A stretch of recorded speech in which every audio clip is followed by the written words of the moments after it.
The last goodbye. There is a peculiar silence in endings, a stillness that feels both deafening and hollow. It is the sound of things slipping away, slowly at first, then all at once, like the last note of a favorite song fading into the distance, or the quiet ache that follows a final embrace. Endings leave us suspended between what was and what can never be again.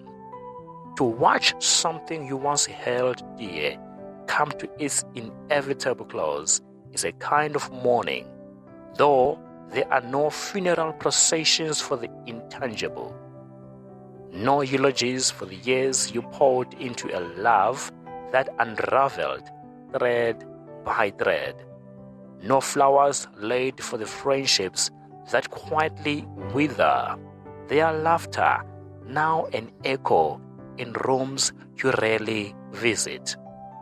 The end of anything, whether abrupt or gradual, leaves a scar, a reminder of what was once whole, now irrevocable, fractured.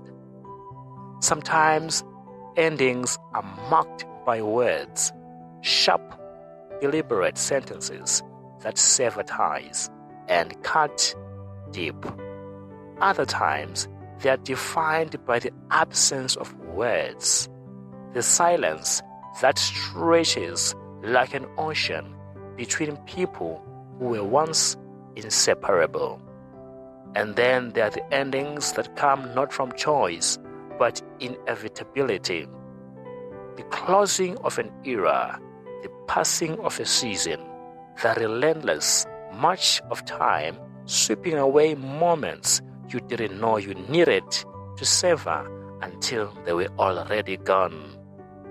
There is a cruel beauty in it all, the way endings demand we confront the fragility of everything we thought permanent, the way they force us to carry on even when the weight of what's been lost feels too heavy to bear.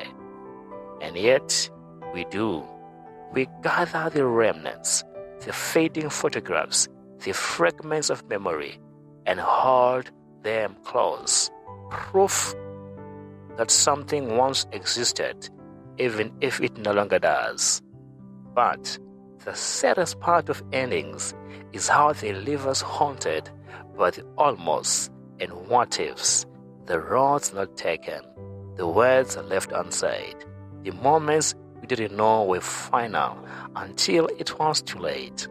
The end of love, of youth, of dreams we dared to believe in, all of them gone before we were ready to let them go. And so we mourn, not always with tears, but with quiet longing, with a lingering ache of nostalgia that turns ordinary days into ghostly reminders of what was. Endings do not ask for permission. They arrive unbidden, tearing through our lives with the inevitability of nightfall.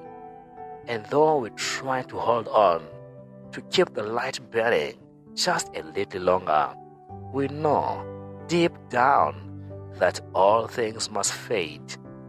The last goodbye is never spoken.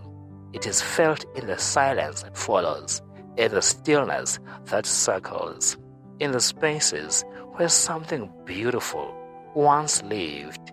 And it is there, in that silence, that we become people who understand the true weight of an ending.